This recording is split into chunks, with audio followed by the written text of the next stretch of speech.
The views expressed and the opinions given by the individual host and their guests do not necessarily reflect those of Para-X, its affiliates, or its sponsors.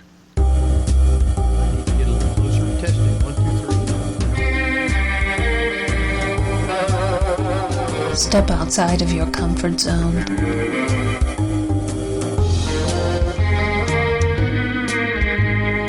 See the world with a whole new perspective. Join us and experience the unexplained on the Paranormal View. And welcome everybody right here to the Paranormal View on the Para-X Radio Network. I want to thank everyone for being with us tonight. Those here in the chat room and those listening from around the world, we appreciate each and every one of you. Tonight we got a great show lined up, and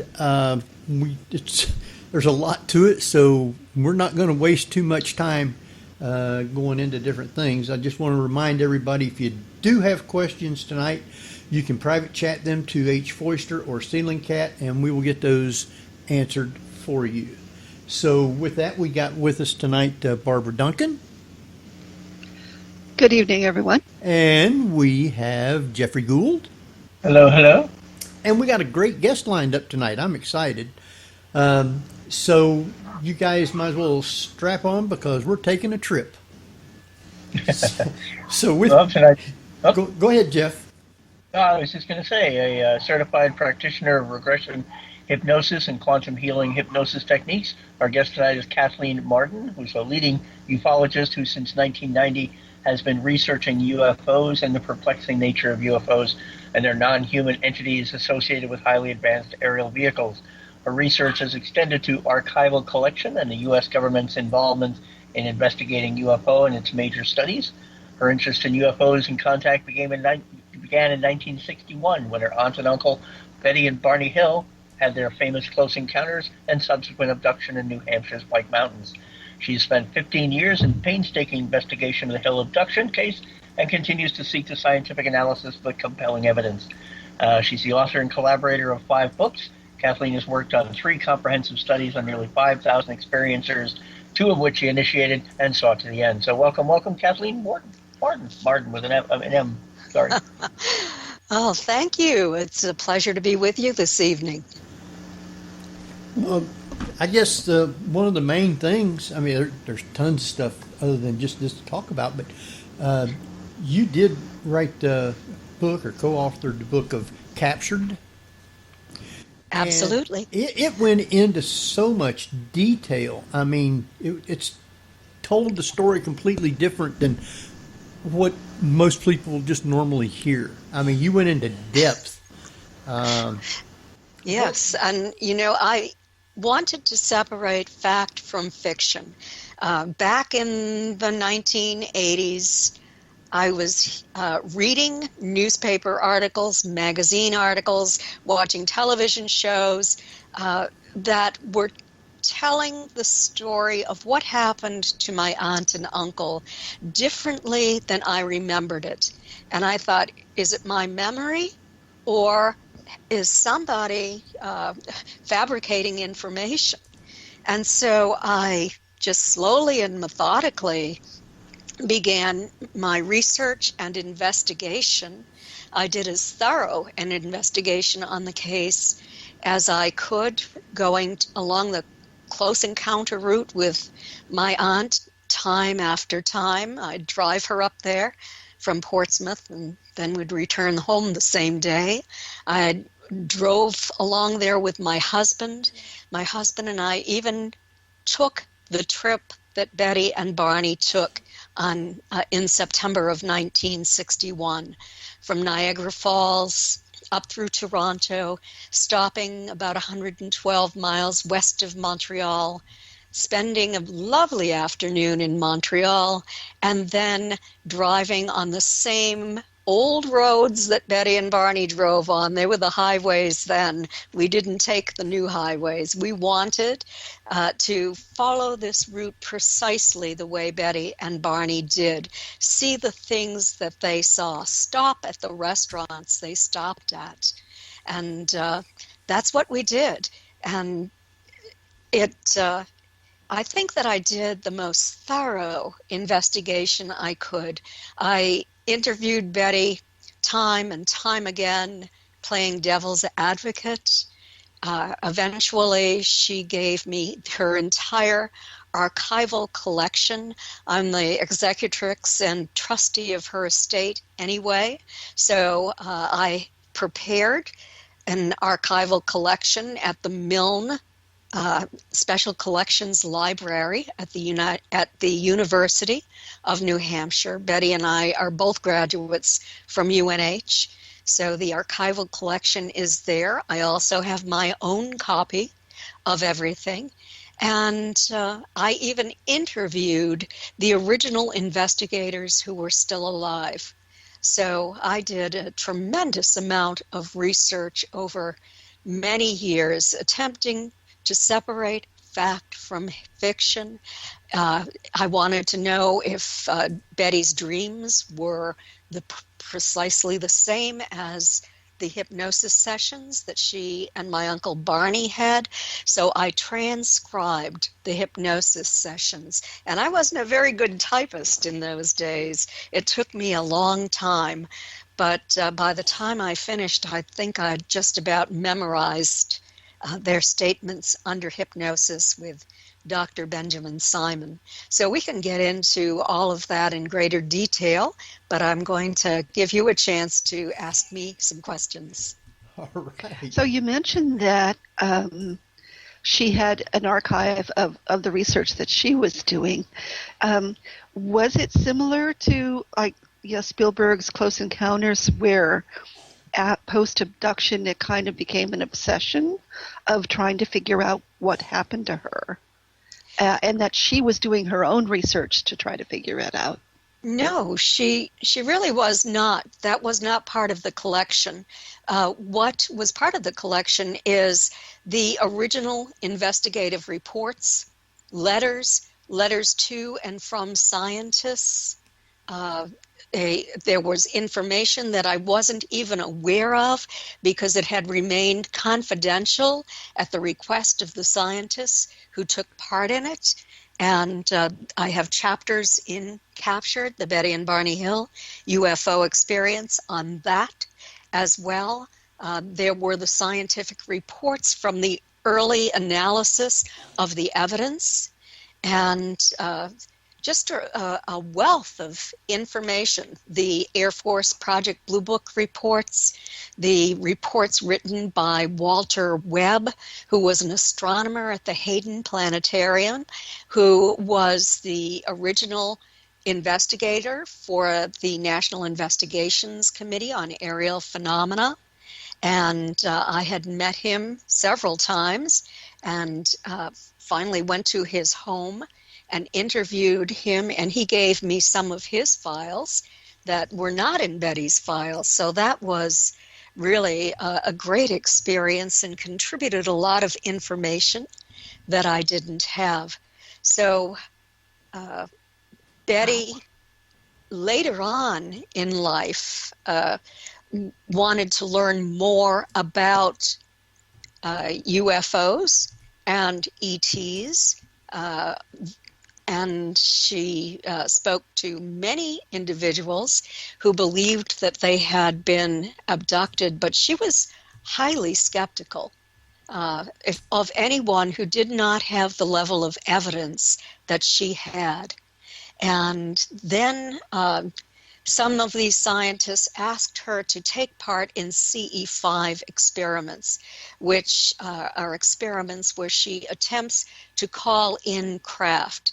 And she went a little bit overboard with that and continued to do it, and sometimes left the scene because she became frightened, but recorded in her notes that she believed she had seen a craft. She received a lot of criticism for that, I can tell you that. And it's all in the book. So she, on her own, went out and tried to communicate. Eventually, first she was doing it with scientists, and they were actually scripting her and gave her instructions on precisely what she was supposed to do. This was Robert Homan and C.D. Jackson, who worked for IBM engineers. And so they scripted her. They were also members of NICAP and were doing a paper, a presentation, and wanted to speak with her. They spoke with her in November of 1961, and it was after the hypnosis when they decided that they wanted to attempt these experiments with Betty.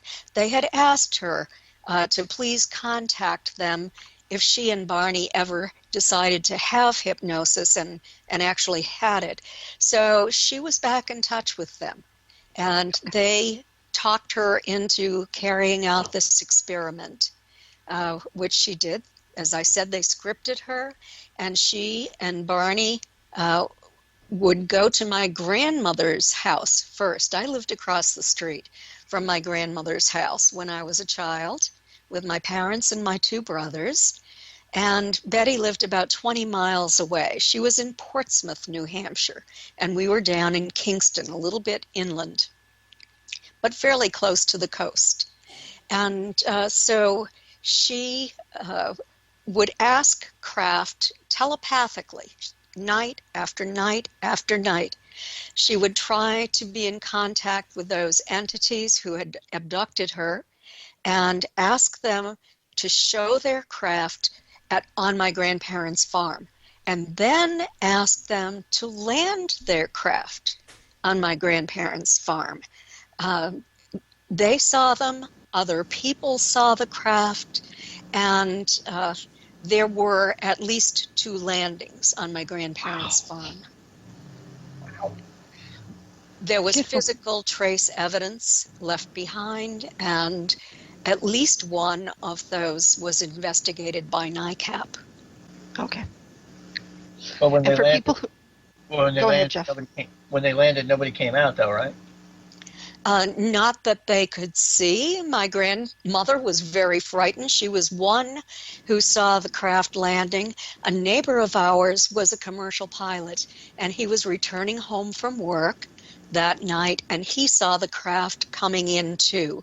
So 2 people observed that craft. It left physical trace evidence on the ground. It splayed out some trees, sheared off some part of a tree, and left a landing spot that it looked like a craft had landed there. There were markings on the ground where this landed. So when you were growing up with this, exactly how much was shared with you at the time? Were you trying to be shielded from it, or were they actually explaining to you, hey, something happened to your aunt and uncle? Well, I was 13 years old when my aunt and uncle had their experience, and when they arrived home on September 20th, 1961, Betty called my mother. She and Barney had felt that they had been contaminated. When they arrived home, they felt very dirty. They said they felt clammy. The craft had come so close that they were afraid that they had been exposed to radiation. Mm-hmm. They were afraid that perhaps they would have radiation poisoning. They took long showers to try to wash away anything that they might have been exposed to. And they sat down and they drew what they remembered observing that night. It's in my book, Captured. Mm-hmm. And also, they decided to have a nap. They decided to sleep a few hours. So when Betty was on the phone with my mother, I had returned home from school in the afternoon, and my mother was on the phone with Betty, and I was listening just to my mother as part of the conversation.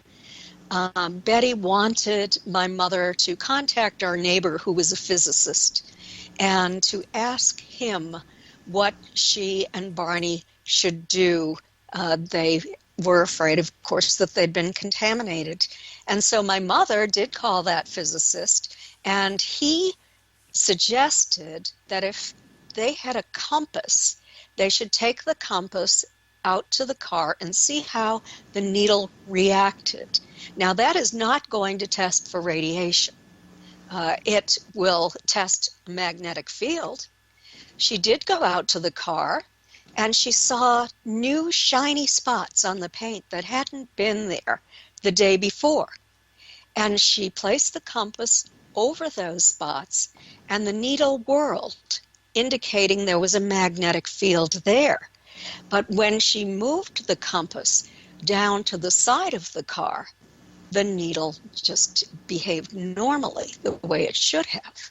So she showed this to Barney. She showed it to the people who lived upstairs from them. Betty and Barney owned an apartment house and lived in it.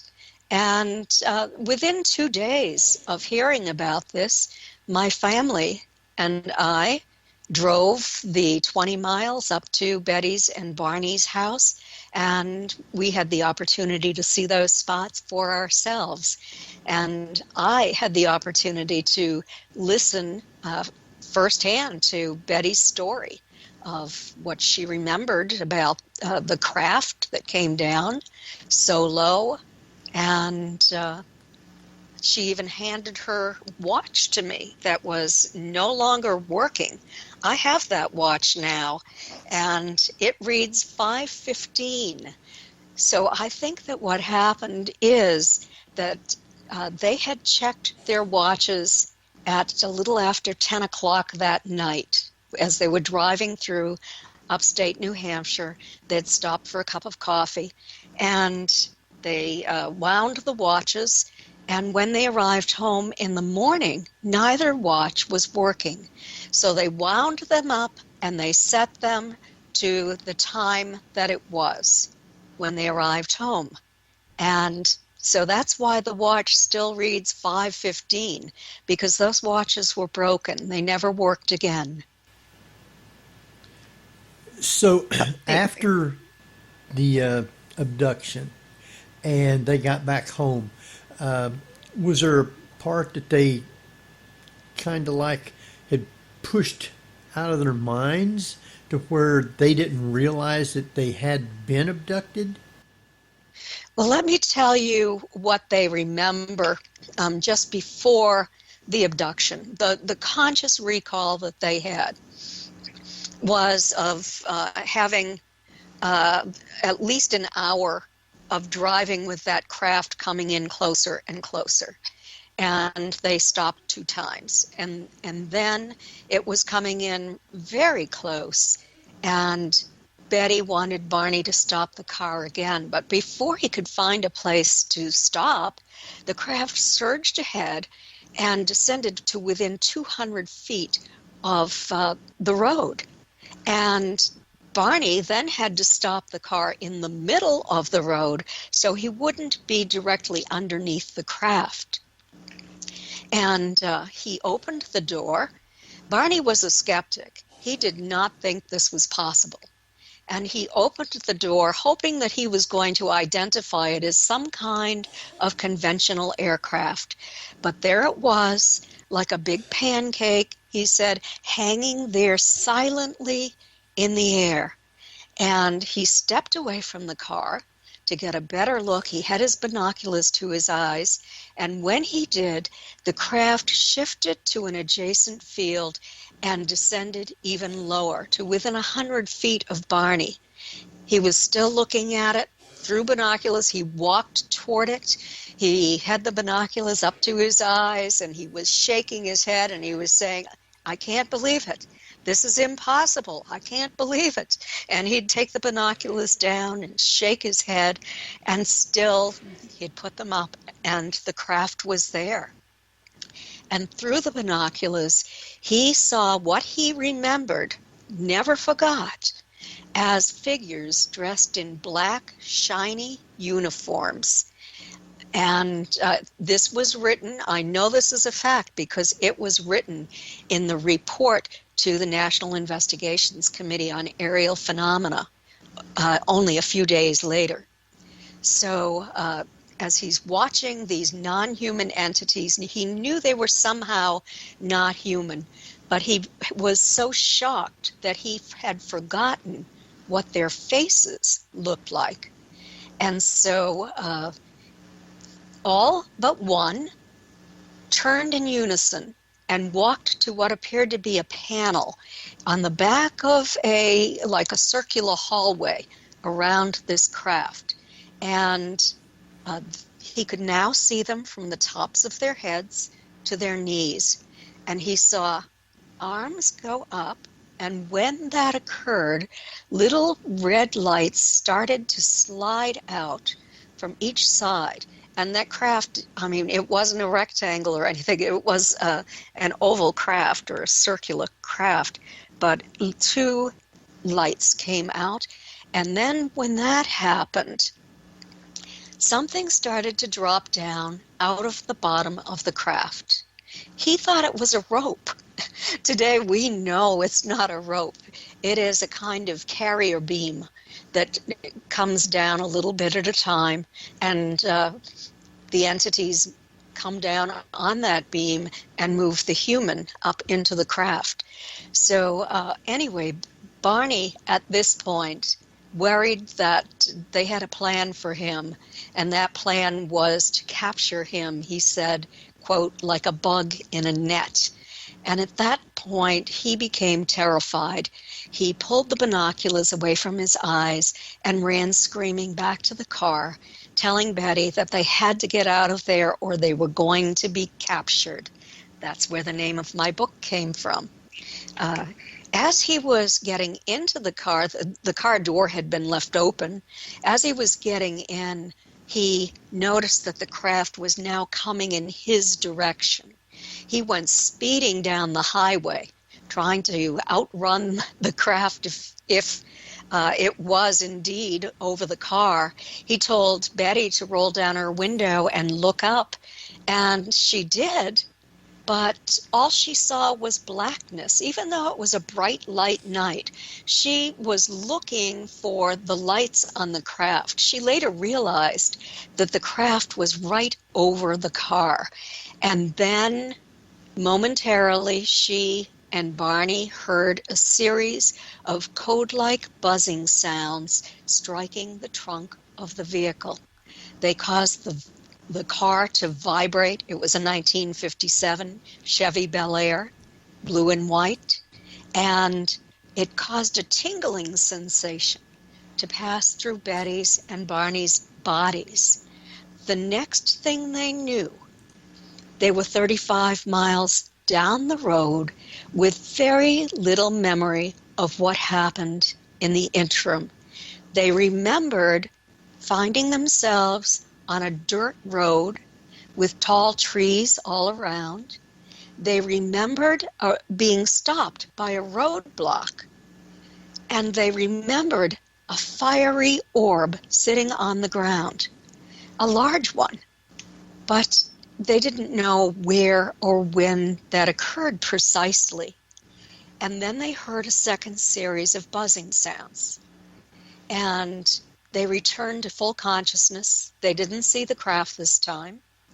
And then Betty said to Barney, "Now do you believe in flying saucers, Barney?" And he said, "Oh, Betty, don't be ridiculous. I'll prove to you that I can make that sound with this car, that buzzing sound."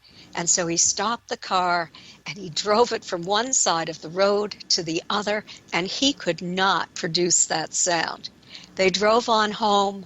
They were seeking human comfort. Barney was looking for a police officer. He wanted to report this. They wanted a cup of coffee if they could find a restaurant that was open, but nothing was open. And they just drove on home, anticipating an arrival sometime between 2 and 3 o'clock in the morning. As I said, the watch said 5:15. They arrived very close to 5:15 a.m. Wow. So you think the watch didn't stop until after they got home then? Oh no, the watch Oh, no, stopped. I think when when the craft was over the car, Huh. and they were wind-up watches. So I think that the powerful magnetic energy from the craft, the magnetic field, caused those watches to spring. Sort of, there were springs inside of them. Wow. And it's fascinating too that you talk about the magnetic spotches that were on the car itself. The very fact that it could be so directed that it wouldn't shut out or corrupt the rest of the car and cause it not to function. Right. I mean, They finally did cause the car not to function, but that was revealed through hypnosis. When Betty and Barney arrived home, they remembered the part that I've already mentioned. But then there was evidence that something very strange had happened to them.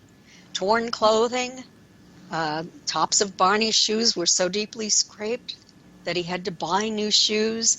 The binocular strap was severed. All of these mysteries that they couldn't explain. And this really started to bother Barney. Betty was just very curious. She went to the Portsmouth Public Library and took out the first book she had ever read on the topic. And that is how she got the address for NICAP. In the book, there was an address and a request to write to them if anyone had a UFO sighting. So they did that. That day that that Betty was on the phone with my mother, the chief of police from a neighboring town, who happened to be my father's best friend and stopped by every night for coffee at about 5 o'clock or so, advised Betty and Barney to make a report to Pease Air Force Base.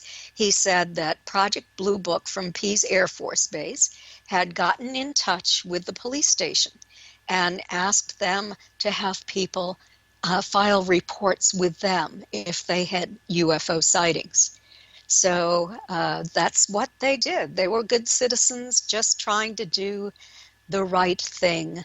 Betty was a social worker for the state of New Hampshire. Barney worked for the post office. They were active in the civil rights movement. He was black, she was white. He was raised in Virginia and Philadelphia. She was raised on a farm in New Hampshire. And they came together. They met back in 1956 in Hampton, New Hampshire. Well, that really kind of mentally upset Barney.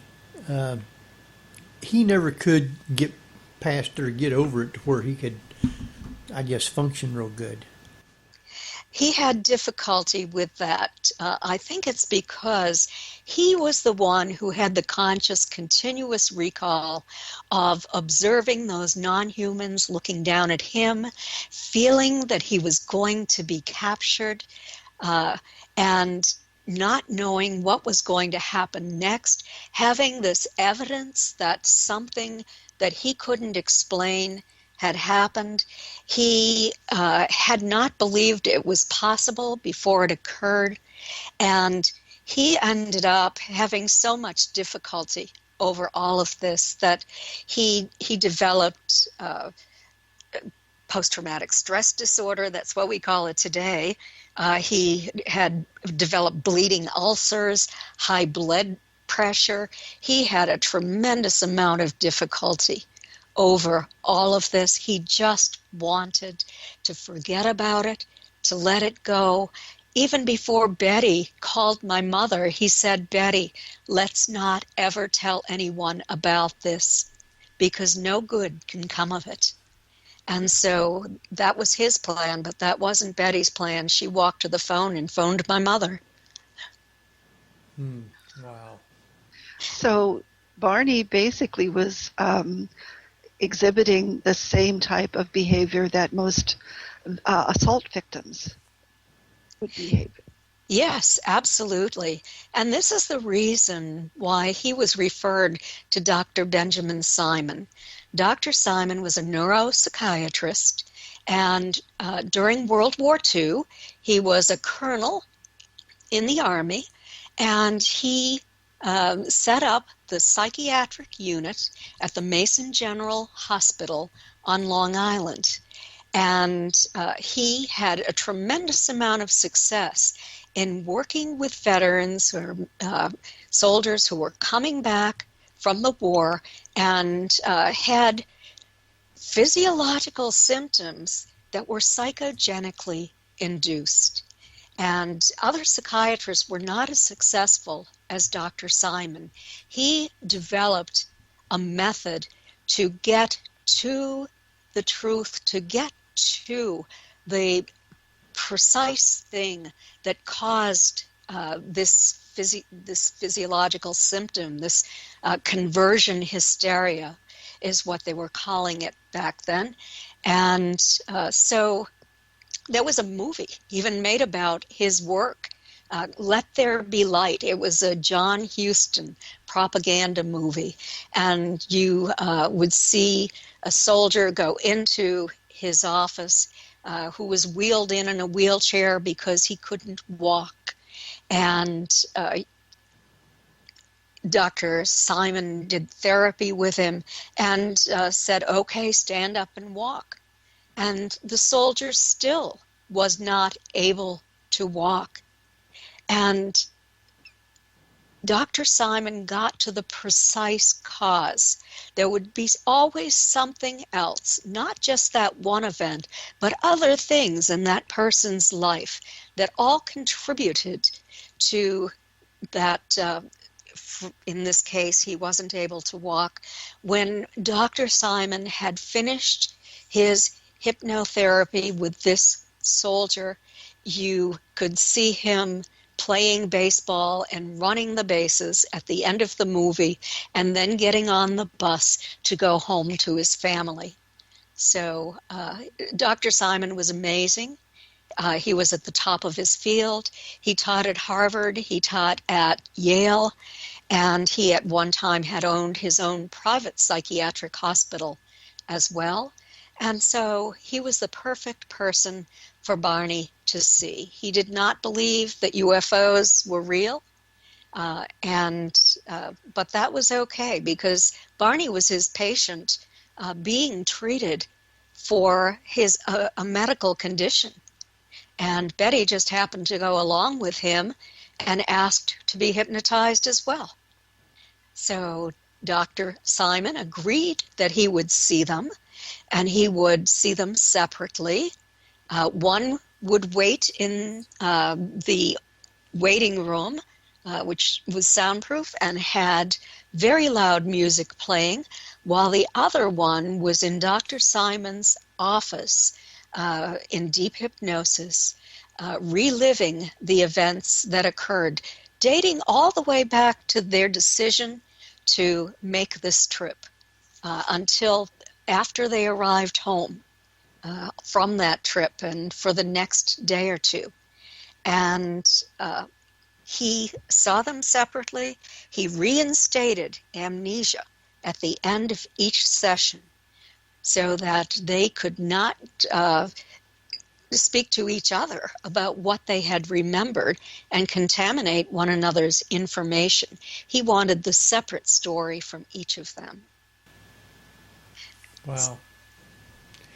Now, I know that a lot of people that had been abducted apparently is re-abducted once, twice, 3 times. And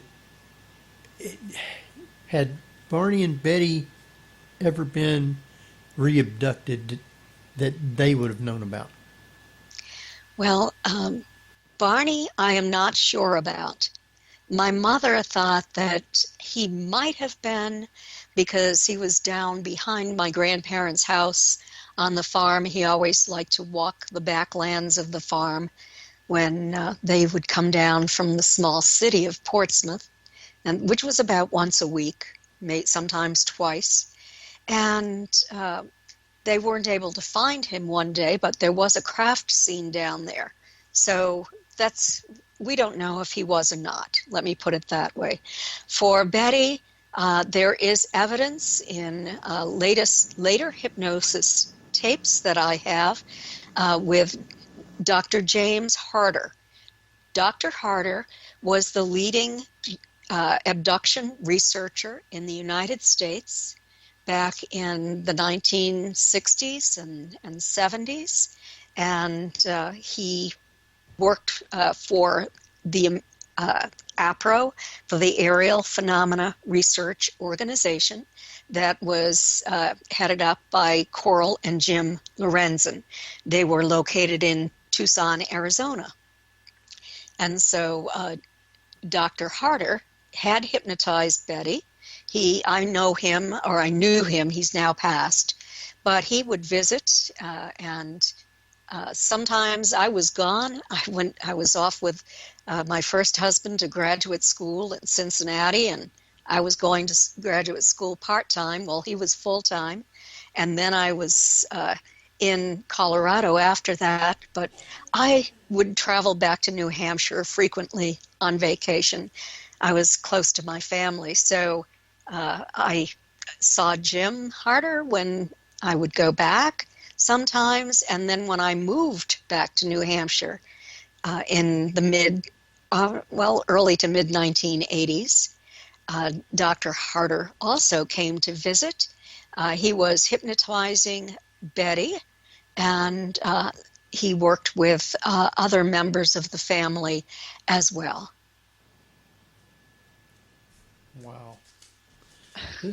Yeah, and there's one sentence in this book that really just sort of gave me chills, and that was when Betty was talking with evidently the leader, and she was asking him, if you decide to come back and get me, how are you going to do that? And his comment was that that if they made the decision to find me, they would. They always knew how to find people. Yes, they always knew how to find those they were looking for. He was escorting Betty from the craft. They'd already taken Barney down, but she was really angry because she wanted to keep a souvenir as evidence that it happened. And they wouldn't let her keep it, and she was refusing to leave without it. But she finally gave up. The leader escorted her down that path, and she invited him back to speak with people who had more knowledge than she had. And so she had said to him, he said, "I don't know, it's not my decision to make." And he said, "Maybe I'll be able to come back." And she said, "Of all the people on this world, how will you be able to find me?" And he said, "We can always find those that we want to find." So, it makes me wonder, maybe Betty had an implant. Maybe this was not Betty's first time. But, I didn't consider those things. Well, I considered the implant, but when she was alive, toward the end of her life, but she refused to have an autopsy so that they could look for an implant and remove it. So that was the end. Wow. Yeah, I mean, when you stop and think of even that, and still she was so brave, in my opinion, because she really wanted to know what the heck they were about, and not feeling so much like a victim, which I found really amazing. Betty was a very brave woman. Let me give you an example. She was a social worker who worked in child welfare and adoption, and ended up being promoted to the position of supervisor.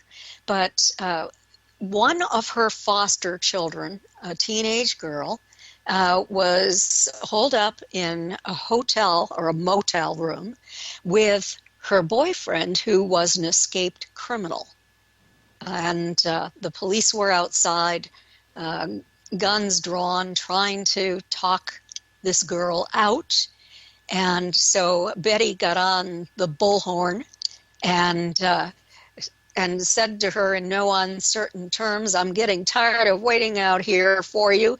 Get dressed and get out of that motel room right now." And sure enough, Betty walked up to the door, and the girl came out, and Betty took her back to the foster home. That's how brave she was. Wow. She's tough. She was. I could see her going up against an alien saying, yeah.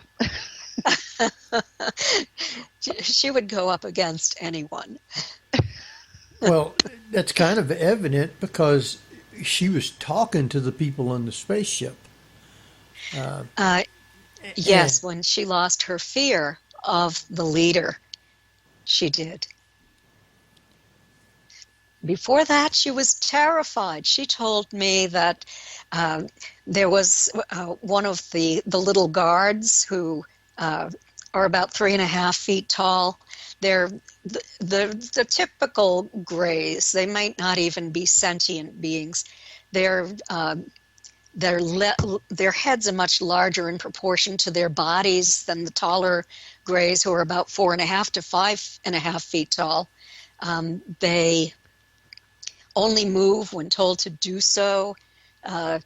He was on guard outside the examining room as she was being examined, and terrified him, or he terrified her.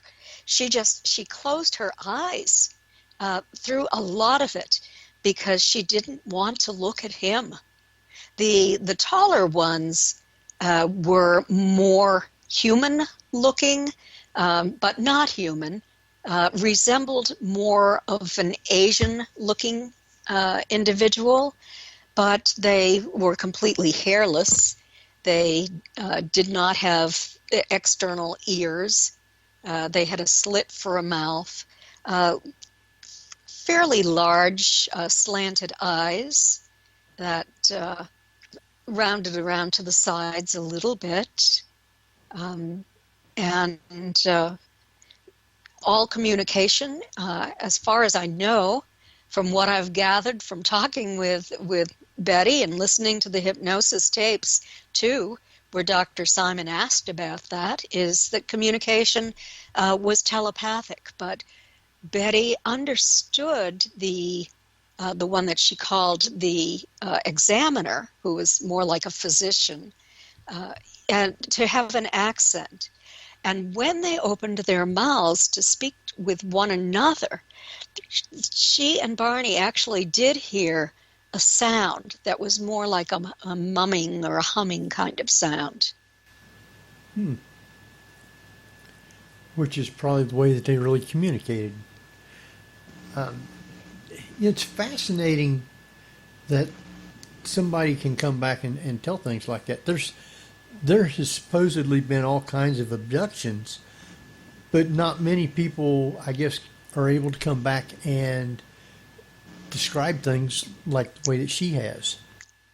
Well, she didn't remember being on the craft and what happened there. I'm sorry if I didn't make that clear.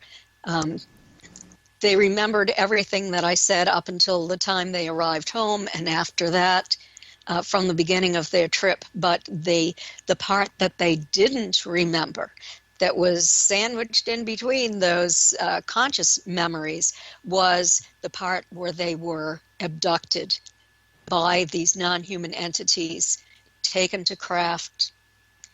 Barney's shoes were scraped when he felt like he was floating, but he felt like he was being supported, although he couldn't feel. He was so numb, he couldn't feel the hands supporting him, and only the toes of his shoes were bumping along the rocks.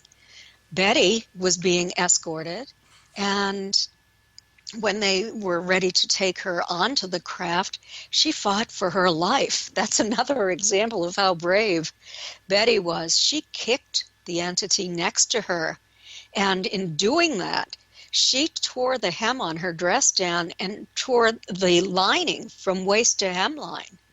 She was fighting for her life, and then they pointed something at her and regained control of her. So, so what happened on the craft is what was revealed through hypnosis with Dr. Benjamin Simon.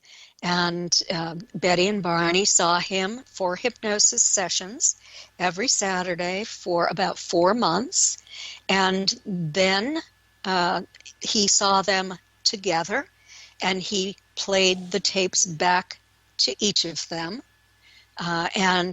Then that is when he did therapy to help them to integrate this information into their conscious minds and to be able to accept this emotionally and go on with their lives. Wow. I guess a lot of people that are abducted goes through things like this. Yes, they do. Why do you think that the aliens are just over and over and over doing this to people? What are they looking for?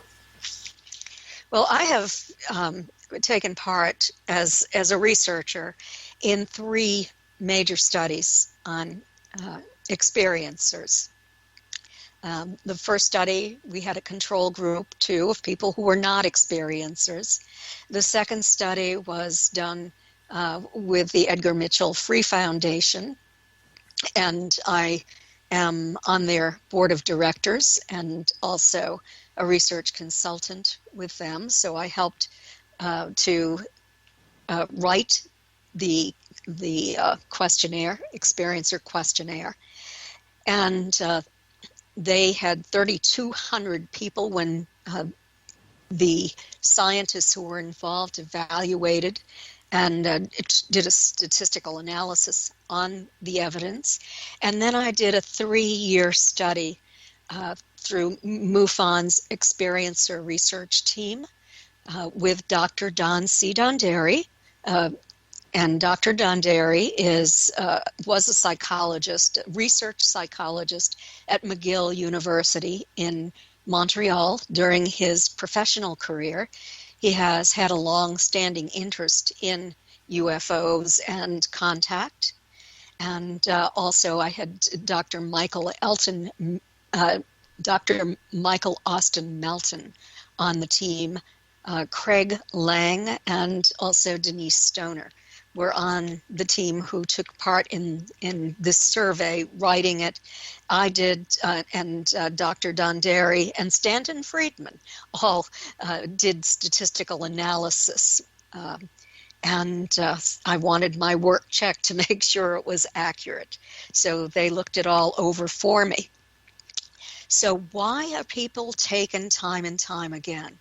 Let's back up a little bit, because one of the things that we wanted to determine is, what is this generational? Does it run in families? And is it intergenerational?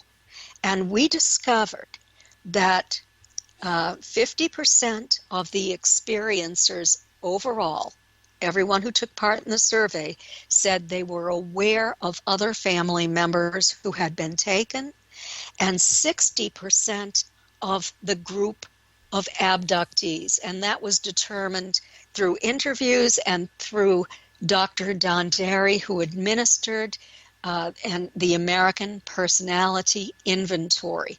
And that was developed to determine if a person had UFO abduction syndrome.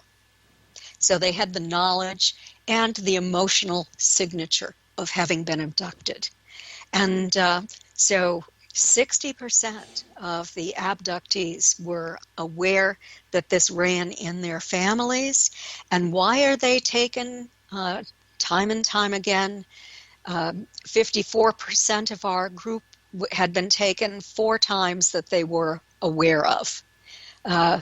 24% remembered only one time, and 10% remembered more than 50 times. That's hard for me to believe that they were actually taken that many times. It could have been a mistake, or it could have been a visitation by negative entities and not ETs, negative interdimensionals. But yes, they're taken time periodically, and the information that we received on the open-ended questions, both through free, and through MUFON's experiencer survey, is that these entities are concerned about humans.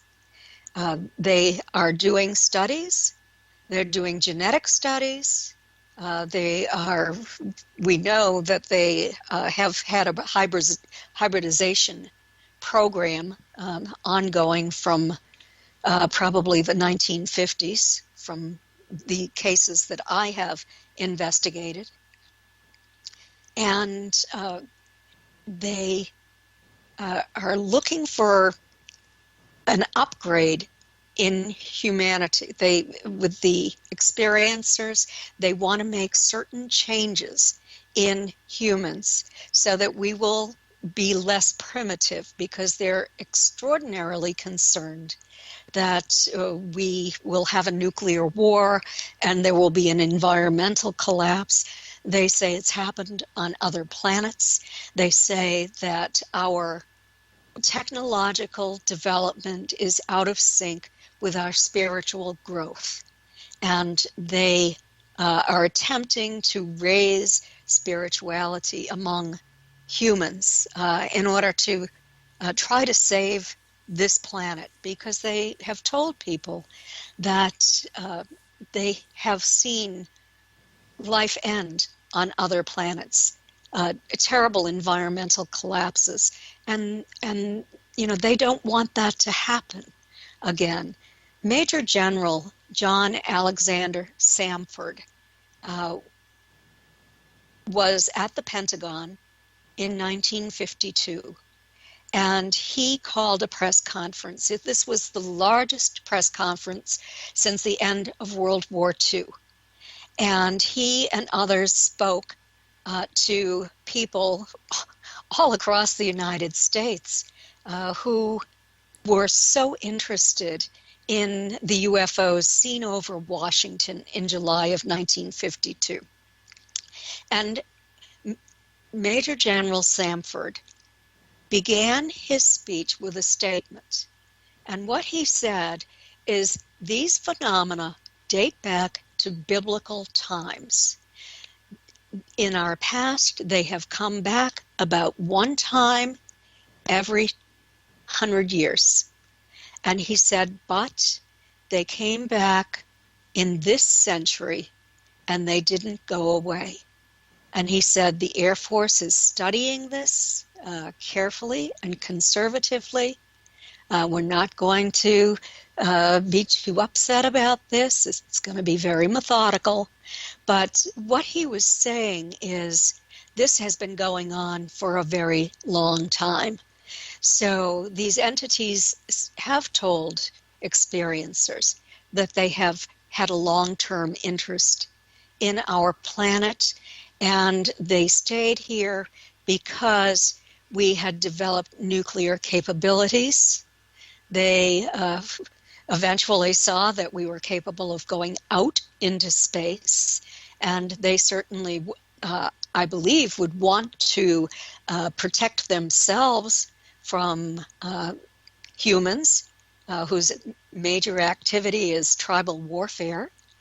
We killed nearly 200 million of our own kind during the 20th century in major and minor wars and the starvation that came with the wars. So they have seen a lot occurring on our planet. They're generally around watching and sometimes intervening in wars that we've been involved in. They were in Vietnam. They've been in the Middle East.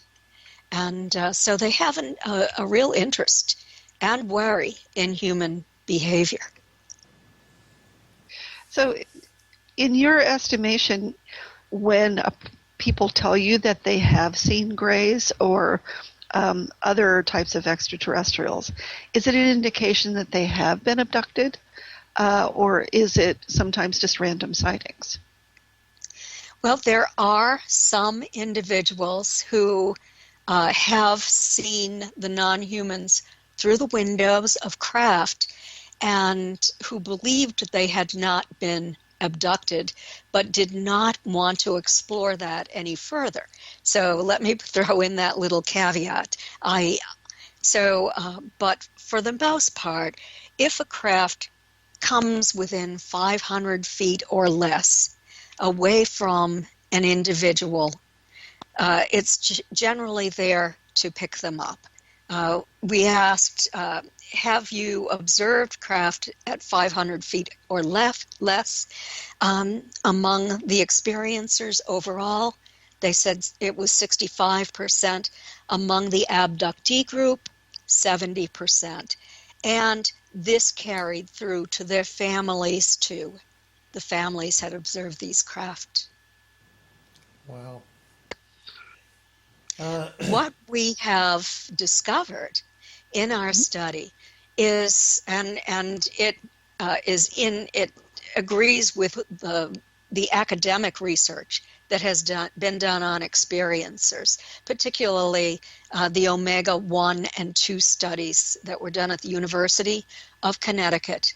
And experiencers not only become more spiritual, 95% of the abductee group, 69% of the experiencers overall, but they become more psychic or intuitive at a very high percentage.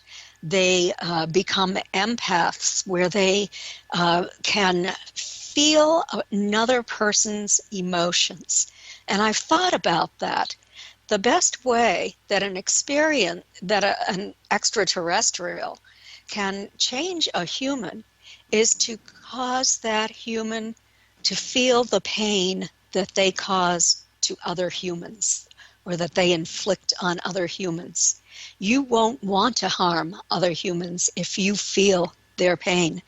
And that is clearly the result of our research.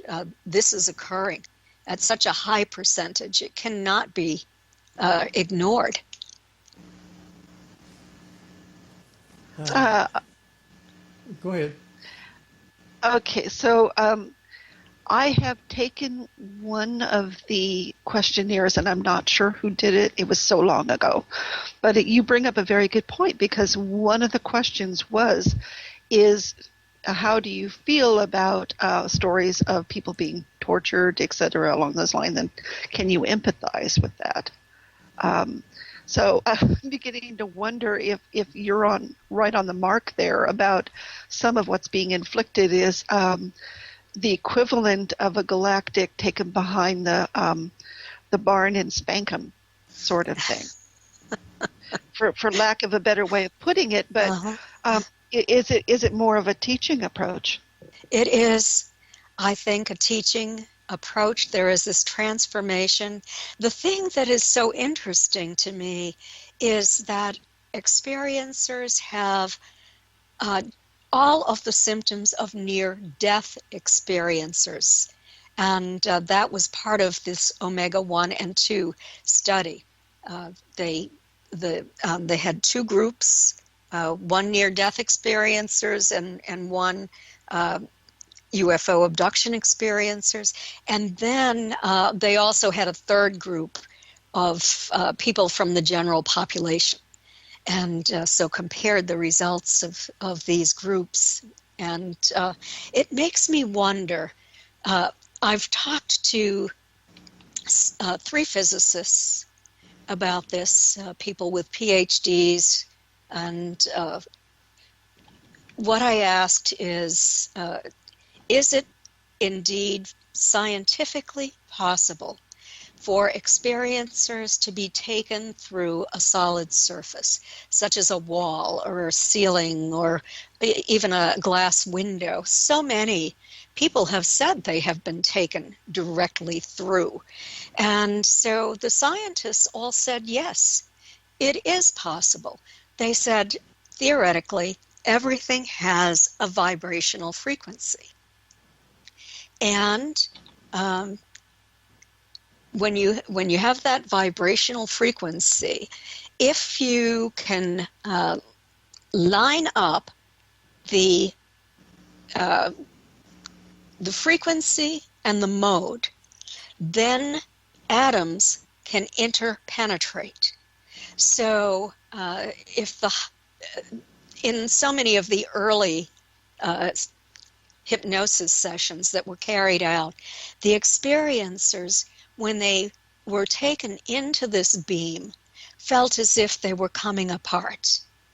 And I'm wondering if this is a kind of thing where they do undergo a near-death experience through this process, or if this is something that is just imparted to them on the craft. I don't have the answer, but the scientists told me, remember, 99.9% of the atom is empty space. And so theoretically it is possible, and we have even done it in a laboratory using neutrinos, which are very tiny. So we're far behind them. But if they're, 500 years, 1,000 years ahead of us, what kind of technological developments have they made? Well, they've certainly learned how to get here, and I don't think that they're coming over generations. I think that they have developed methodology where they can bend space or travel through wormholes.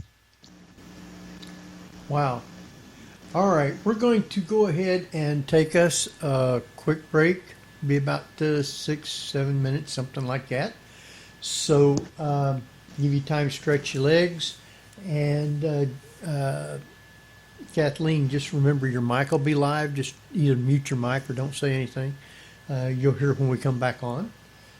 With that, Jeff, you still with us? Yep. Oh, yeah. Well, I dropped off a couple of times, but, Well, why don't you take us out then? Well, you're listening to the Paranormal View on para-x.com with hosts Henry Foister, Ceiling Cat Barbara Duncan, and myself, Jeffrey Gould, with tonight's guest, Kathleen Marden. So stay tuned for more of the Paranormal View after the break.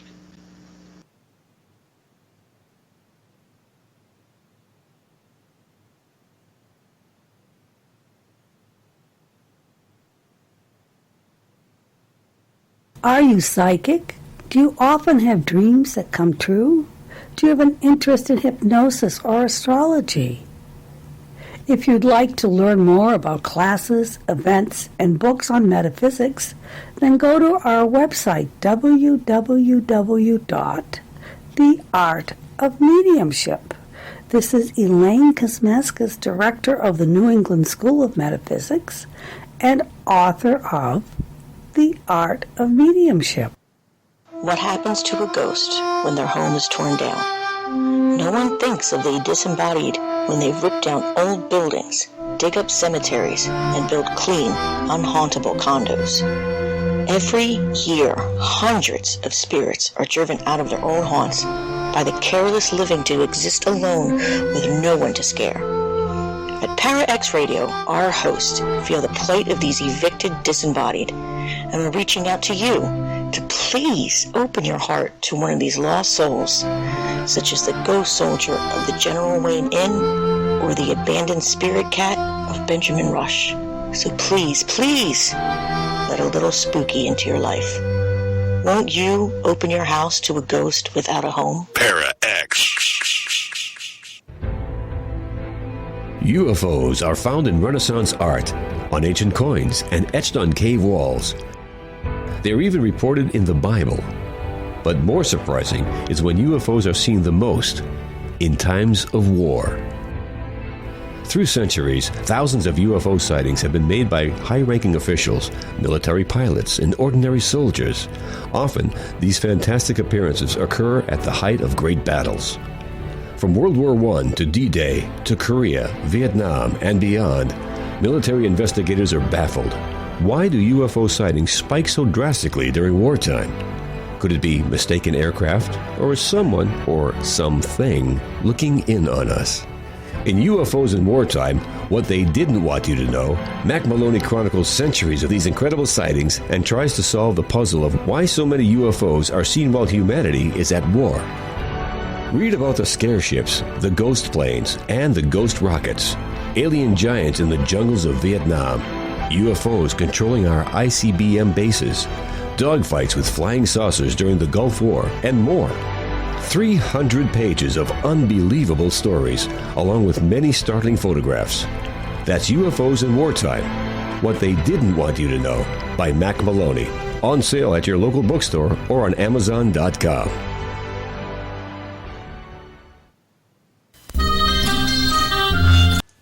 Whether you're listening at home, at work, or anywhere, thanks for making Para-X part of your day. Your source for everything paranormal, Para-X. And welcome back, everybody, right here to the Paranormal View on the Para-X Radio Network. I want to thank everyone for being with us tonight. Hope you are enjoying the show. Tonight we have with us Barbara Duncan. Good evening, everyone. And we have Jeffrey Gould. Hello, hello. And speaking of listeners from around the world, where do we have listeners tonight? Henry, tonight they're listening in from the United States, the United Kingdom, Canada, Poland, Puerto Rico, Spain, Belgium, Thailand, Australia just popped in, and our little friend from the unknown. All right. Well, we got a lot tonight then. Yeah. And no wonder we have a great guest tonight. We have Kathleen Marden with us. And I'm happy to be with you. Well, I am glad you are here. Very interesting. I've got some questions already from the chat room. And okay. This one here is from Tabby Cat. And she wanted to know, do you think that making films such as Fire in the Sky hurts or lends more credibility to abductions like what happened to Travis Walton? Well, I know that Travis was very unhappy with that movie because they turned it into a horror movie.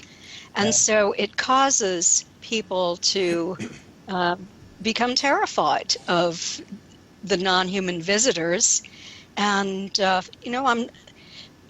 I know that some of them have a bad reputation. They're not very nice to humans, but the majority are not that way.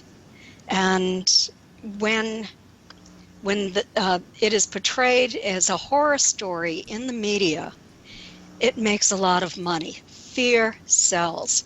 But the impact that has on the population is to be terrified if they see a UFO, and terrified that they're going to be picked up by a UFO.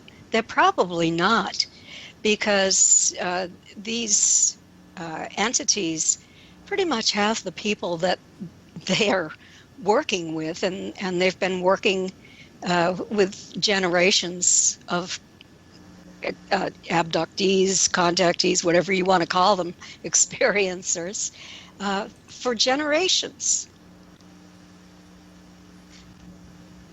So, I thought we dropped you there. No. I'm looking at a statistic here. One of the things that we asked is, what was the demeanor of the entities? Were they businesslike? Were they kind? Were they, evil, hostile, that sort of thing? Well, 65% of the abductees said that they were businesslike. 48% of the experiencers.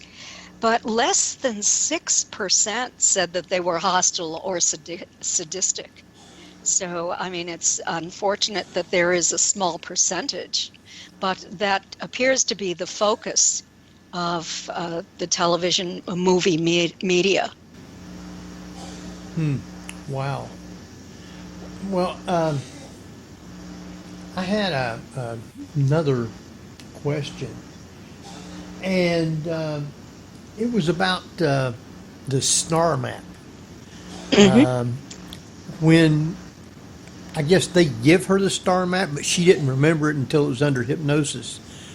Oh, it was on the wall. She's seen it on the wall. What happened? Let me explain.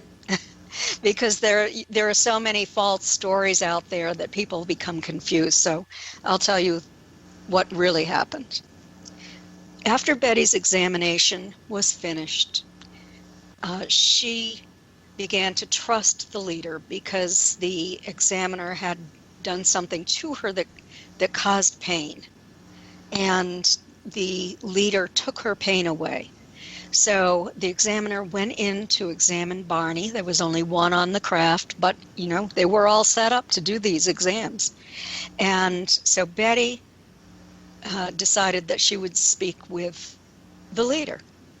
And she said to him, well, I know you're not from around here. Where's your home port?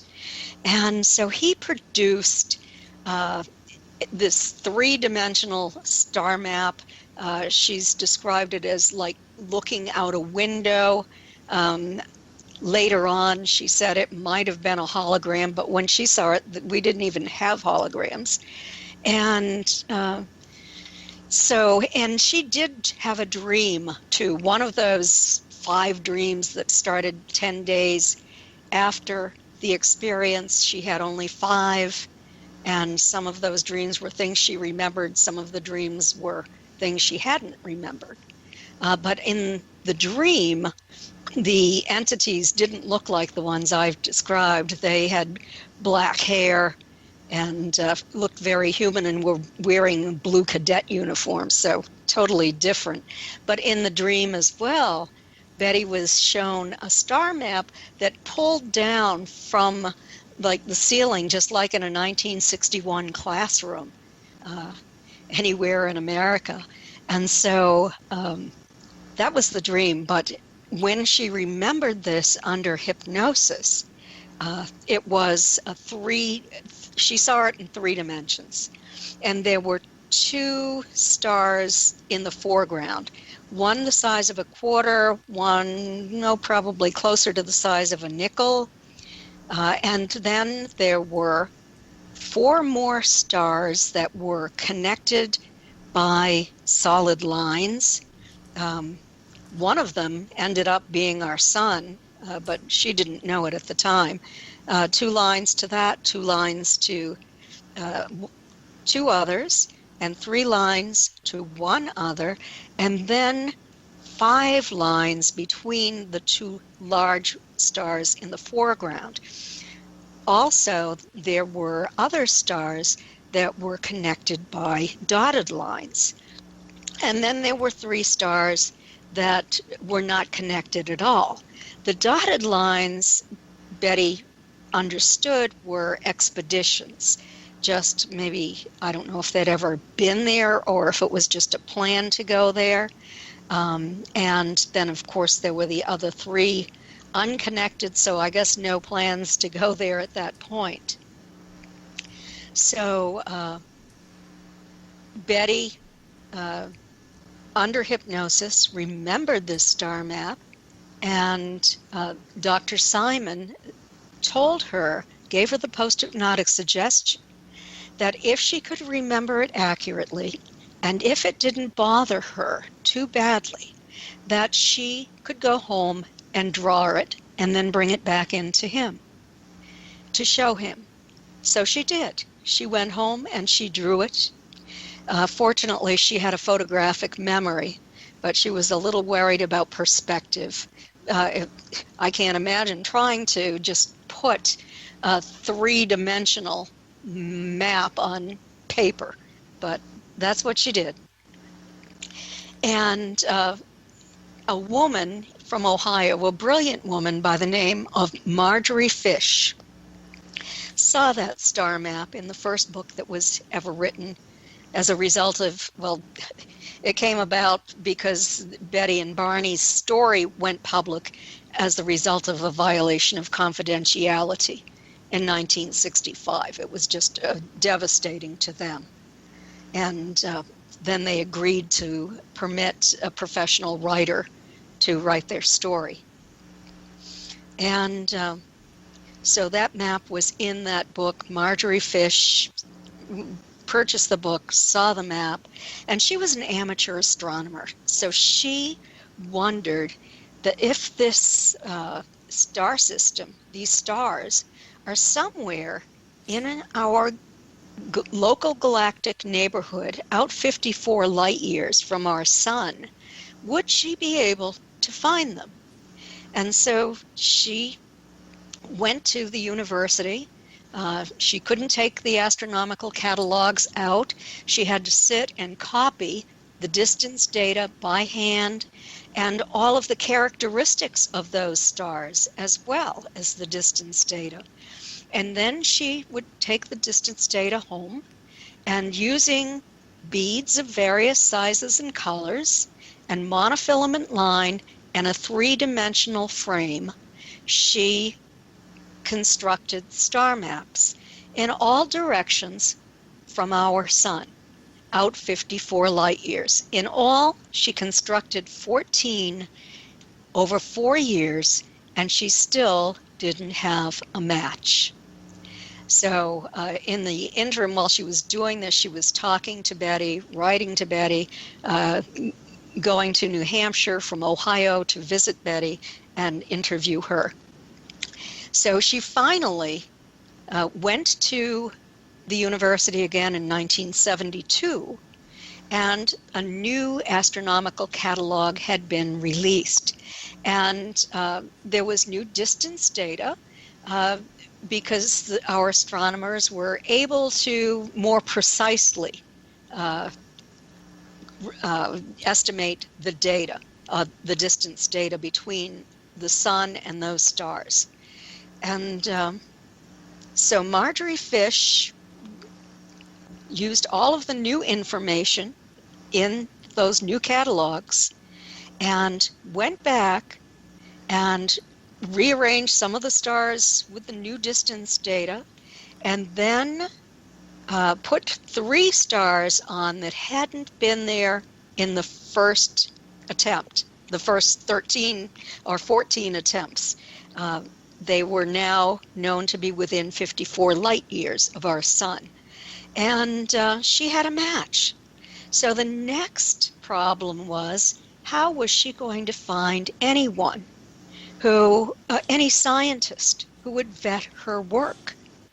And so Coral Lorenzen from APRO, I mentioned that earlier, the Aerial Phenomena Research Organization, got in touch with Stanton Friedman. He was a member of that group, and she asked him if he was going to leave from California and go to Ohio to speak. At that time, he had just begun speaking, and he was about finished with his work as a nuclear physicist. And so Stanton agreed to meet with Marjorie. And when he went to Ohio to lecture, he stopped by, he interviewed her. He told me that he was very impressed with Marjorie, that he felt that she was more comfortable speaking with scientists than to the general population. And as a result of the conversation and the models that she showed him, the meticulous work that she had done, he said that he would find scientists to vet her work. And he did. One of those scientists was Dr. Alan Hynek, and he was the astronomical consultant for Project Blue Book, who then later went on to form the Center for UFO Studies and was teaching as a astronomy professor at Northwestern University and was the director of the observatory there. And so he and Stanton and Marjorie took her model and explained the work to him. He looked everything over and did the calculations and said he was impressed with her work. It was accurate. Another one, a little bit later, was from the Ohio State University, and his name was Walter Mitchell. And his class used computers and did computer-generated models and discovered that Marjorie's map was accurate. So there was a lot of accuracy there. There was another one who did a statistical analysis and said that there was one chance in 1,000 that Betty could have sketched this just as coincidence, and had the star pattern identified. And then other astronomers who looked at this were impressed because they said that if they were spacefaring astronauts going from Zeta Reticuli, they would travel to the stars that these entities from Zeta Reticuli came from. So, and Zeta Reticulum is it's a constellation, the constellation the Net, and it's in the southern hemisphere. It cannot be seen from the northern hemisphere, and is very dim from the southern hemisphere. 38 light years away from our sun, and 39 and a half light years from our sun. And so a very long distance. Alpha Mensae is on it. Our sun is on that map. 82 Eridani is on the map. And Gliese 86 is on the map. So all sun-like stars. Wow. And, you know, that was quite a coincidence that all of these stars are sun-like stars, even though 5% of the stars in that portion of our galactic neighborhood are sun-like. And all of the sun-like stars were on Betty's map. Not only that, but they were in a plane, like pepperoni on a pizza, as opposed to raisins spread out through a loaf of raisin bread. So that meant, since they were on this plane, that it would be easier. They would not be traveling long distances from one to the other. So it made sense logically to the astronomers who really studied this. It would be interesting to go back now and see, since we have the technology, how many of those systems have Goldilocks planets around them. Absolutely. And in the 60th anniversary edition of my book, Captured, the Betty and Barney Hill UFO Experience with Stanton Friedman, the late great Stanton Friedman, that is going to be released soon, and you can even purchase it from my website now. I have purchased copies already. My website is Kathleen-Marden, MARDEN.com. But there has been an update by an astrophysicist on Betty's star map. Very interesting. Wow. Yeah, it's on Amazon now, and it is riveting, folks. You really want to purchase this book. Yeah, I purchased it. They just said I can't get it till the 1st of April sometime. Well, the link will be on the report page, and that'll be on the Paranormal View Facebook page. So yeah. It's even going to be sold at Walmart and Target. I was surprised when I saw that. Awesome. Yes. Wow.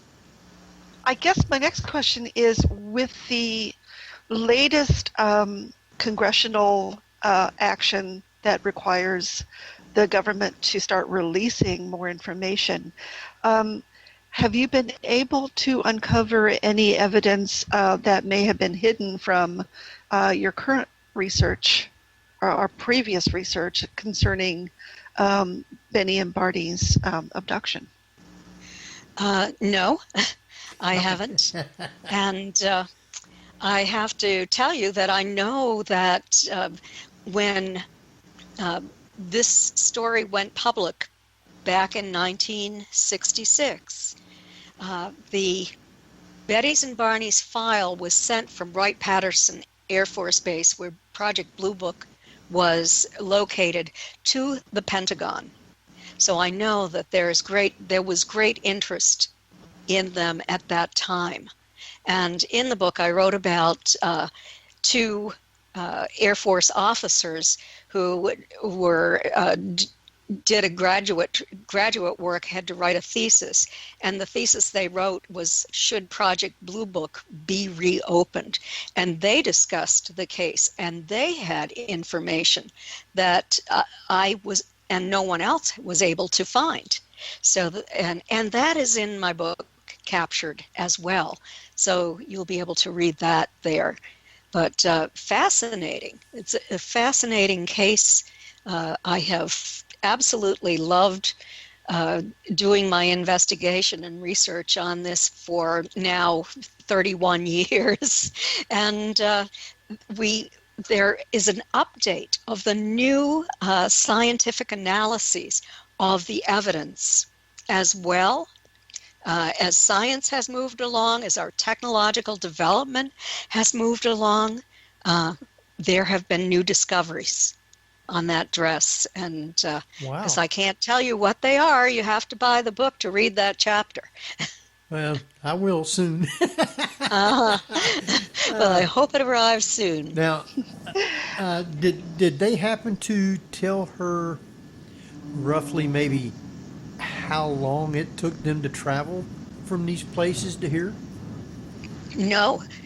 All the leader said to her is, do you know where you are on this map? And she said, no, I know nothing about the universe. And he said to her, if you don't know where you are, how can I tell you where I am? Which I thought was pretty deceptive. He could have just said, that's where this is your sun. You're on one of the planets revolving around the sun, and this is where we're from. But he didn't bother with that. He just put that map away. No. Wow. Didn't she make a comment? Yeah, that always drove me a little nuts. All I could think of is, they just need a little "you are here" tag on it.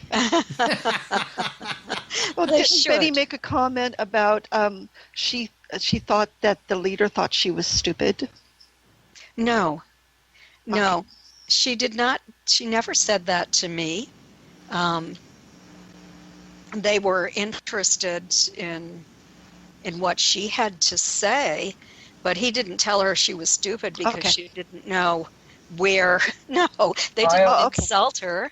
Yeah, I always thought it was a case of, if she had no frame of reference, it would be pointless to try and explain it. Yes. Yeah, well, true. Mm-hmm. All right. But he could have. Yes, but he could have pointed that out. Oh, well, yeah. And he decided not to. Well, he just thought she was a muggle, so there you go. Well, I guess it's a question of where they think that humans are in the evolutive development, whether or not they wanted to give away where they think they're from, just in case. We did have some sort of big explosion of technology and could finally find them. Better to not know. Stanton Friedman always used to say they want to quarantine us. So, maybe that was why. That's possible. Yeah. They didn't tell Betty. All right. All I can do is tell the people to buy this book. It is an excellent book. And if you buy the newer one, has all this other extra added information in it and the expanded version. So the book is captured. Now I want to talk a little bit about Kathleen. You have also been abducted. Why don't you tell us a little bit about this? Well, I don't enjoy talking about it, but I can tell you that when my grandparents had that craft land in their yard, it landed within 200 feet of my childhood home, and my mother and I remembered being taken to the craft. We were very traumatized by the experience.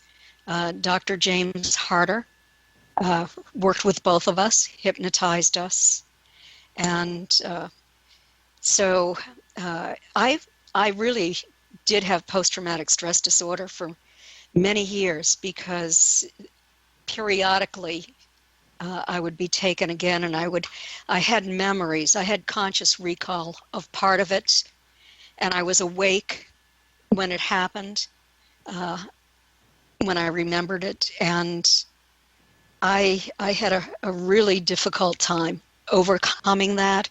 It wasn't until probably 10 years ago when I had hypnosis by an individual who was very kind and gentle and not looking for the information that researchers looked for, but just wanted to assist me in overcoming this fear.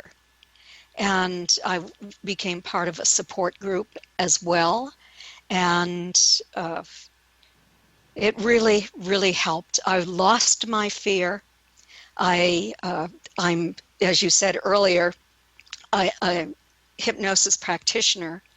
I decided to do that because I had written a paper way back in the 90s on hypnosis, all of the academic studies that I could find, and I thought, well, it would be good if I could do this practically as well. And so I hypnotized myself. I gave myself keywords that we use in hypnosis for rapid induction. And by doing that, I use it when I can't fall asleep at night, but if entities come into my environment, then I can give myself this rapid induction by saying 3 words to myself, and I become very calm and relaxed.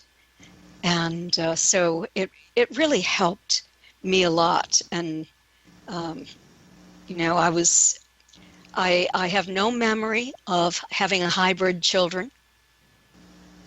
I do have a memory of being shown tubes, very, very large tubes, cylinders that had kind of a, I don't know, a greenish, grayish fluid that I thought was viscous.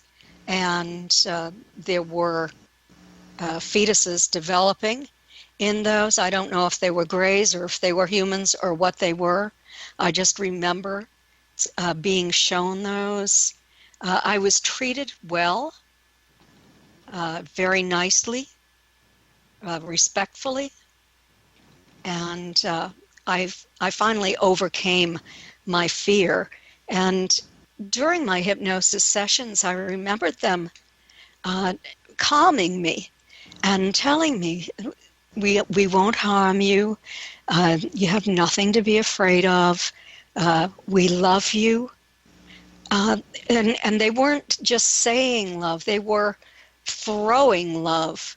And that's what they do. I found out since in these studies that they actually project love out to experiencers. And it's the most profound love. It's greater than human love. So, you know, that really helps to overcome one's fear of what is occurring. So why do you think aliens keep abducting people and I'll say testing on them? Well, I know for one thing, they take the core samples, the little punch biopsy type samples. They say that they're doing this to test the human body for toxicity. That's one thing they told me way back when I lived in Kingston, New Hampshire, and I was 17 years old, and I was taken with my mother. And it makes sense to me now because I grew up just downstream, less than a mile away from what ended up being a Superfund site.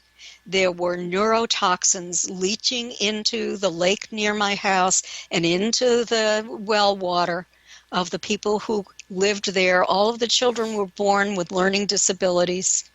And I was close to 2 nuclear installations, Pease Air Force Base and also the Portsmouth Naval Shipyard that was building nuclear submarines. So Wow. that makes perfect sense to me. They also have told other experiencers that they are doing this hybridization process, not only with humans, but with all animals and plant life as well, all flora and fauna, sort of like Noah's Ark. They use this material when they terraform other planets, and so that life can live on those planets. And they are also keeping it so that if we destroy this planet, they will have all of that DNA. They seem to be masters at DNA. Wow. And I always wondered if that hybridization program was even possible, because how could they mix human DNA with their own? Either they're doing some kind of gene splicing, or they are us in the future, or somehow related to us. Wow. Or is there another planet with humans on it that we simply just don't know about yet? Well, there could be. There very much could be. I've worked on a case that I found incredibly interesting because it was 3 people who were taken, and along with being taken, they were there doing research as paranormal researchers with all kinds of cameras and equipment and a motion picture camera.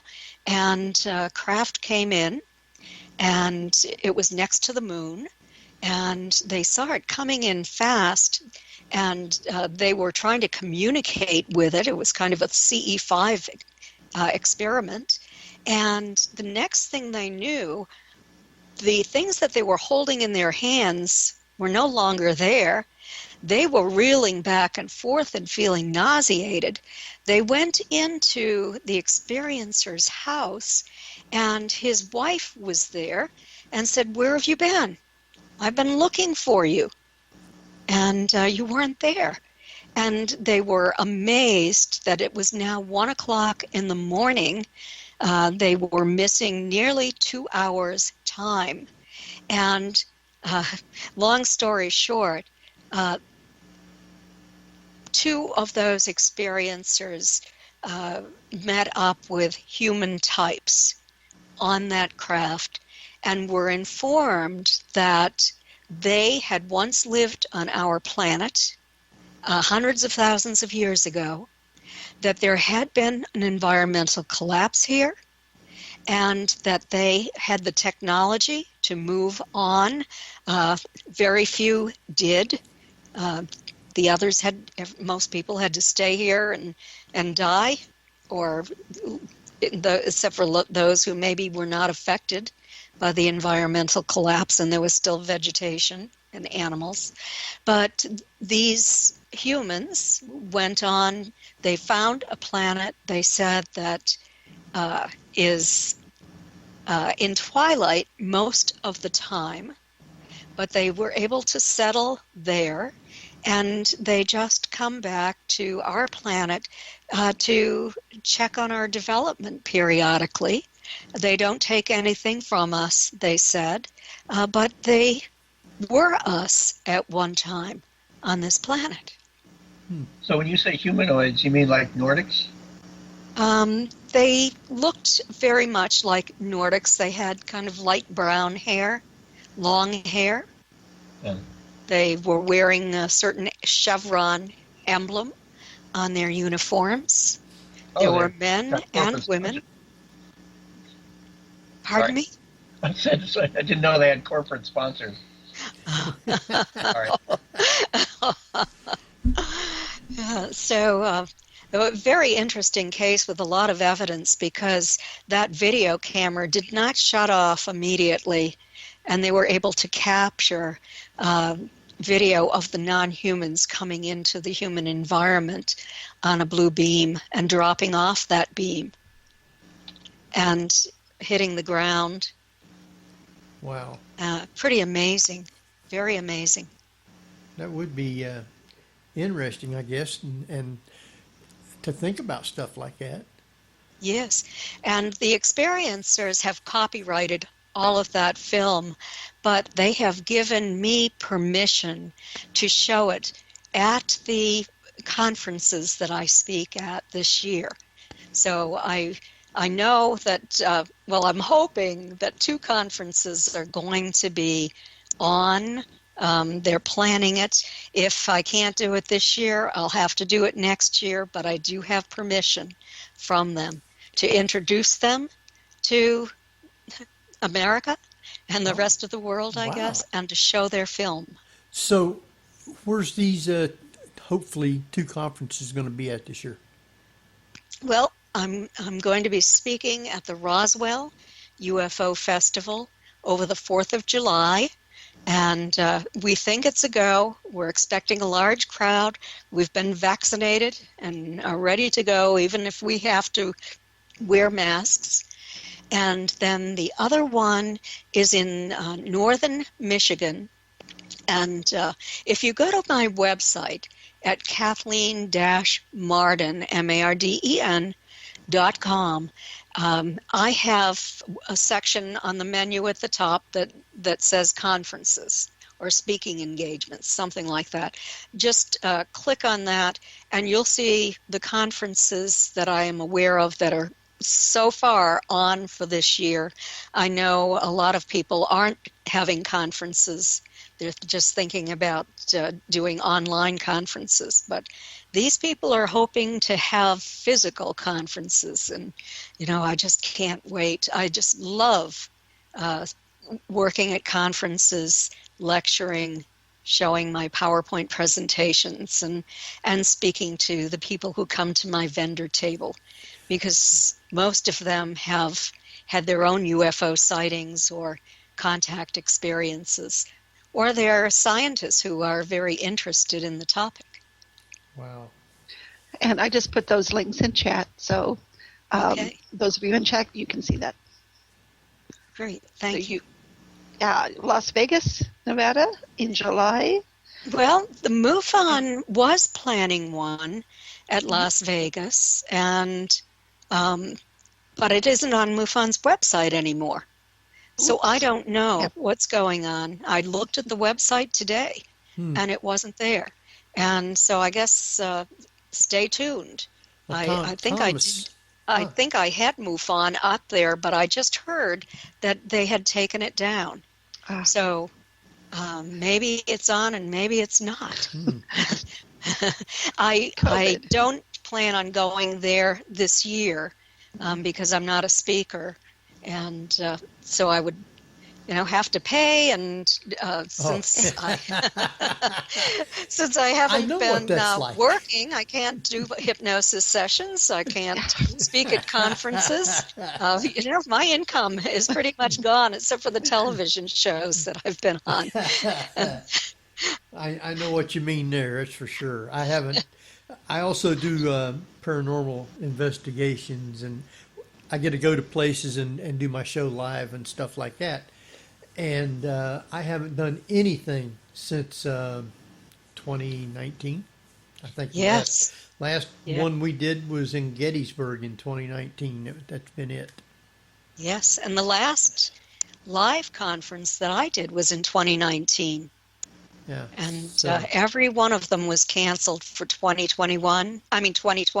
Yeah. And Unfortunately, I did speak at 3 virtual conferences online, but that was it. Wow. I didn't know they had those. I had my own in July. I know more about it now.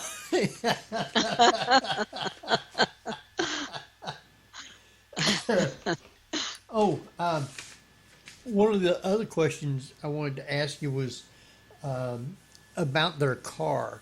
That there was a spot on there that become like magnetized to where if you put something there, the compass would just spin wildly. Did they keep their car for a long time, or did they get it refixed, or whatever happened to that car? Betty's daughter and her husband were being transferred from Pease Air Force Base to another Air Force base. They purchased the car from Betty when Betty bought a new car. And then they ended up selling it when they purchased a new car. No one has ever been able to trace what happened to that car. And I have to tell you, I have been contacted by so many classic car enthusiasts who would love to get their hands on that car, but we've never been able to find it. Wow. A 57 Chevy? Yeah, a lot of people would. Mm-hmm. Oh, yes, very popular. Wow. Especially one that, with its reputation. Yes, absolutely. It would probably be worth a lot of money, but I have a feeling that it's probably been in a scrapyard somewhere. But you have to, it would make a very interesting study just to see the long-term effects of extraterrestrial technology affecting human technology. I'm assimilating that there is a similar chemical makeup with the same metals, the same gemstones, the same elements that are all over the universe, but how they've managed to manipulate it would be fascinating. Yes, their metamaterials are fascinating. Well, the fact that go ahead. there was so much on her dress that also stayed in the dress, but simply didn't affect it. It seemed like. Well, it did pit the dress. It did pit it. Okay. Yes, it did pit it, and so there has been many analyses on the pink part of her dress as compared to the blue part of her dress. The pink part was the part that something grew on, and it has undergone scientific analysis 8 or 10 times now.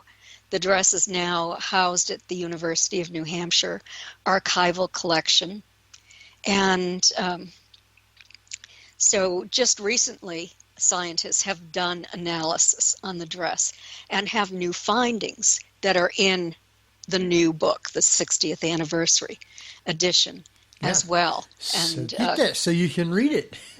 You can read it. It's fascinating. But with that pink powder, I spoke with one scientist who was very interested. He was a PhD plant scientist. And he said to me, I know what happened to that dress. And he said it was sterilized. They used some kind of sterilization agent on that dress, and it killed all of the bacteria and viruses, anything that was on it.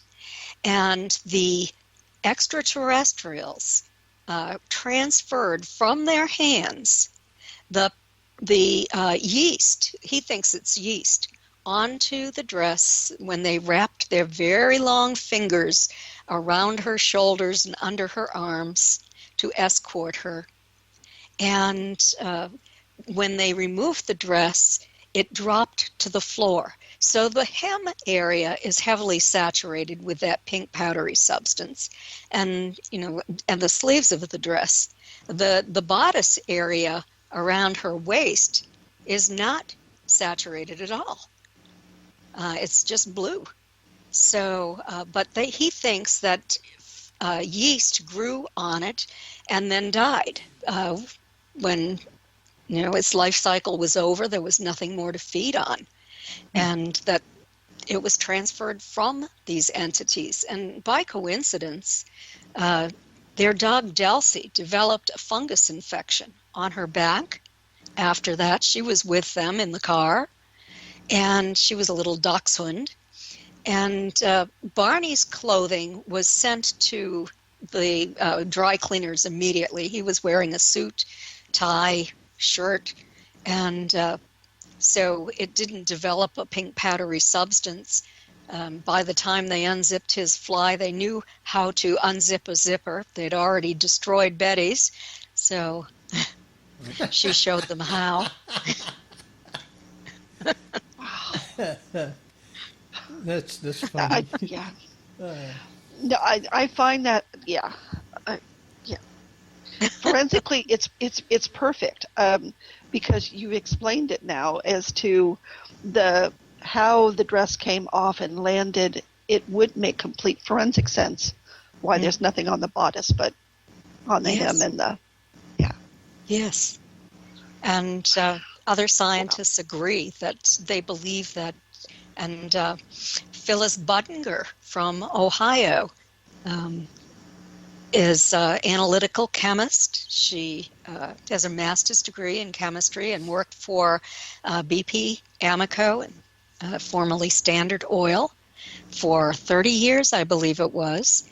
And Phyllis did an extensive analysis on Betty's dress and said at the end that Betty's statements about what happened with the dress were consistent with Phyllis's findings on the dress. And, of course, she also did a spectroscopic analysis and believes that there is some kind of a fungus, biological substance that deposited on that dress. And I guess it's impossible to identify precisely what it is now, but very interesting nevertheless. So, just real quick, because we're running out of time, did they leave the dog in the car, or did the dog go with them on the spaceship? Well, Betty and Barney didn't see the dog on the craft. So, and the dog was in the car when Barney reached the car. And so Betty and Barney thought that she was left in the car. Wow. Pretty interesting, though. Dachshunds are oddly enough, can be very protective and aggressive that way. So the possibility you're like, okay, we're going to leave that one alone. I don't know if Delcy would have been like that or not, but, they could have paralyzed her, or she may have tried to run out of the car, and they could have picked her up and stroked her and put her back in. That could be how she developed that fungus infection, but we'll never know because she was a new dog to Betty and Barney. They didn't know if she'd ever had a fungus infection prior to that time. Other than Barney and Betty Hill, what is one of the other lesser known but a really good case that you had to investigate? Well, aside from the one that I talked about with the people who caught the entities on camera, I have, Denise Stoner is one. There's a woman whose case I investigated when I lived in New Hampshire that I wrote about in the Alien Abduction Files. It's another one of my books with Denise. She wrote about her own take on her experience as well in that book. And I wrote Extraterrestrial Contact, What to Do When You've Been Abducted. And I talked about a few of my other fascinating cases, ranging from very benevolent to very evil, you might say, not benevolent at all. Wow. So it runs the gamut, and I wanted a well-rounded perspective in the book. So I only have a couple of minutes. How much time do I have to tell about it? No, not really, because we're going to be wrapping up. Okay. We ain't got but 2 minutes left. Which However, means we're going to have you back. that's exactly what I was going to say. Or you can just purchase those books and Yes. read the story now. We can do that, but we'd like to have you back on too sometime. Well, I would love to come back on again sometime. All right. Thanks for inviting me. I want you I have to say, the first time I saw the whole title of Extraterrestrial Contact, What to Do When You've Been Abducted, it reminded me of a kind of brochure Homer Simpson would pick up saying, "Oh, so you've been abducted by aliens." You know, a lot of people were apprehensive about purchasing that because it said you've been abducted on it. And the envelopes that I send the books in are not very good. I have to tape them. And I've had people contact me and say, thank you for taping the envelope so that no one could open it and see what I was ordering. Wow. All right. We want you to give out where people can reach you again, and if you're doing anything soon. And then we want you to stay on till we're off, and we'll talk with you for a minute. Okay, sure. Well, you can go to my website at Kathleen-Marden, MARDEN.com, and I have a lot of things on the website, including contact Kathleen. I have consultations. You can book a 1-hour consultation with me. I am so overwhelmed with work that I cannot speak with anyone on the phone because I receive dozens of requests every week. I just couldn't do it any longer. So the people who are willing to pay for a consultation can speak with me. All right. With that, we're going to see you next week at the same time. We'll have Thomas Wortman as a guest. So until then, this is Henry Foister. Good. And Barbara Duncan. All right. We'll see you next week at the same time. So good night, everybody.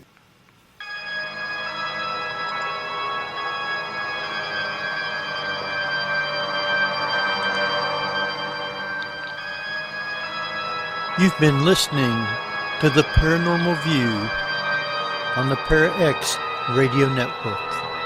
Join us again next week at the same time for more of the Paranormal